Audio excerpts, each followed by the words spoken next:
America దాడి చేసే సమయానికే ఫోర్డో అణు కేంద్రం నుంచి కీలక పరికరాలు యురేనియాన్ని ఇరాన్ తరలించేసినట్లు అనుమానిస్తున్నారు. ఈ నెల 19-20 తేదీల్లో రాత్రిపూట భారీ సంఖ్యలో ట్రక్కులు ఇతర వాహనాలు బారులు తీరినట్లు ఉపగ్రహ చిత్రాల్లో కనిపించాయి. ఖచ్చితంగా దాడి జరగొచ్చనే అంచనాలతో వీటి తరలింపునకు రుజువుగా చెబుతున్నారు. అమెరికా దాడికి ముందే ఫోర్డో అణు కేంద్రం నుంచి కీలక పరికరాలు యురేనియాన్ని ఇరాన్ తరలించేసినట్లు భావిస్తున్నారు. ఈ నెల 19న 16 కార్గో ట్రక్కులు అణు కేంద్రం సొరంగంలోకి ప్రవేశించేందుకు సిద్ధంగా ఉన్నట్లు ఉపగ్రహ చిత్రాల్లో కనిపించాయి. 20న అక్కడికి కిలోమీటర్ దూరంలో చాలా ట్రక్కులు ఆగి ఉన్నట్లు గుర్తించారు. ప్రధాన కేంద్రంలోకి వెళ్లే మార్గంలో కొన్ని బుల్డోజర్లు కూడా కనిపించాయి. ఖచ్చితంగా దాడి జరగొచ్చనే అంచనాలతో వీటిని తరలించారని అనుమానిస్తున్నారు. ఫోర్డో అణు ఇంధన శుద్దీకరణ కేంద్రం టెహరాన్కు 100 కిలోమీటర్ల దూరంలో ఉంది.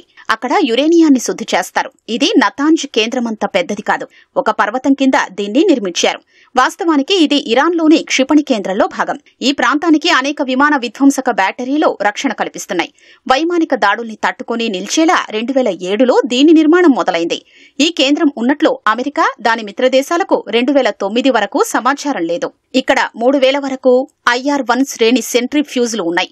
పౌర సైనిక అవసరాల కోసం ఇవి యురేనియాన్ని శుద్ది చేస్తున్నాయి. రష్యాకు చెందిన S-300ను కూడా ఇక్కడ మోహరించింది. ఈ ప్రాంతం ఇజ్రాయెల్కు పెనుసవాల్గా మారింది. 60% శుద్ది చేసిన 166 కిలోల యురేనియాన్ని ఇక్కడ ప్రతి 3 నెలలకు ఉత్పత్తి చేసే అవకాశం ఉంది.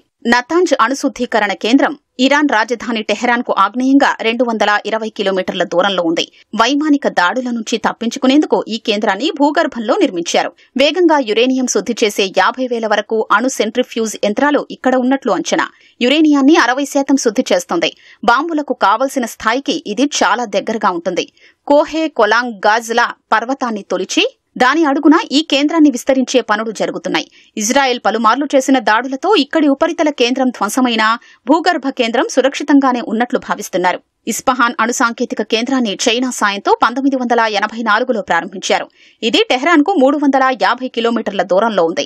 ఇక్కడ 3000 మంది అణు శాస్త్రవేత్తలు పరిశోధనలు చేస్తున్నారు. చైనా ఏర్పాటు చేసుకున్న 3 పరిశోధక రియాక్టర్లు, ప్రయోగశాలలు కూడా ఇక్కడున్నాయి. ఇరాన్ అణు కార్యక్రమంలో కీలకమైన యురేనియం కన్వర్షన్ కేంద్రం, అణు ఇంధన ఫ్యాబ్రికేషన్ ప్లాంటు ఇక్కడే ఉన్నాయి.